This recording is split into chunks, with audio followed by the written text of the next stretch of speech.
It's rich, it's creamy, it's honestly to die for. Hi, I'm Betsy, I'm a tasty producer, and today I'm going to show you how to make my grandmother's seafood casserole. First, we're going to take a bread loaf and tear it into roughly cube-sized pieces. They don't have to be perfect, and we're going to lightly toast them in the oven. Then we'll put them in a food processor and pulse them until they're finely ground. I personally like to have a few chunks for some extra crunch, but you should have about 4 cups total when it's all said and done.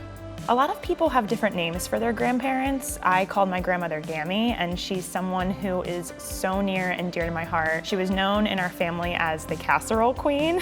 She loved hosting dinner parties, and this dish especially was always a hit with her guests. My aunt actually mailed me my Gammy's handwritten recipe, which is pretty cool. According to my grandfather, the recipe is probably 70 years old. You'll bring the wine back to a boil and add the scallops. When the scallops become opaque, meaning they're no longer transparent, you'll know they're done.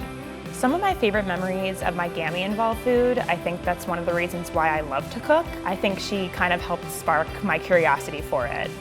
When my Gammy moved to Delaware from North Carolina after she married my granddad, she didn't know anyone.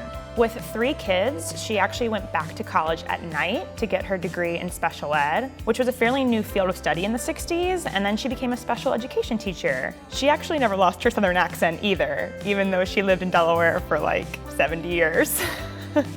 I'm honestly not really surprised at her ability to connect with people, and I don't think it really surprised anyone who met her. She was definitely a social butterfly. Maybe that's how I've become a little more outgoing.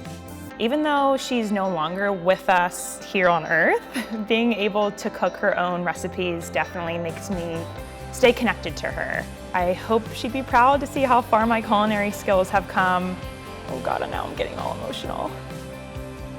After you butter the casserole dish, you'll scatter some artichokes in an even layer on the bottom, and then top them off with the seafood mixture. So my Gammy liked to add shrimp, scallops, and crab meat to the casserole, but you can get creative with your own seafood combinations or mix-ins. Maybe you want to add some lobster, maybe you want to add some salmon. For me, crab meat is a must. As someone from Delaware, we love our crabs, especially blue crabs. Pour the sauce all over, yeah baby, and then top with the breadcrumb mixture. And that flavor just takes me back to all the summers I spent at the beach with my family and friends. Ooh, I could really go for a crab cake right now. According to the notes Gammy left with her handwritten recipe, you just need a light salad with it. It'll help balance out the heaviness from the casserole. I also like to top it off with some chives and then serve it with a couple lemon wedges for a little extra flavor. I'm so proud to be the granddaughter of such a loving and welcoming woman. I can't wait to continue her legacy and pass down her recipes to the future generations in my family. Oh yes!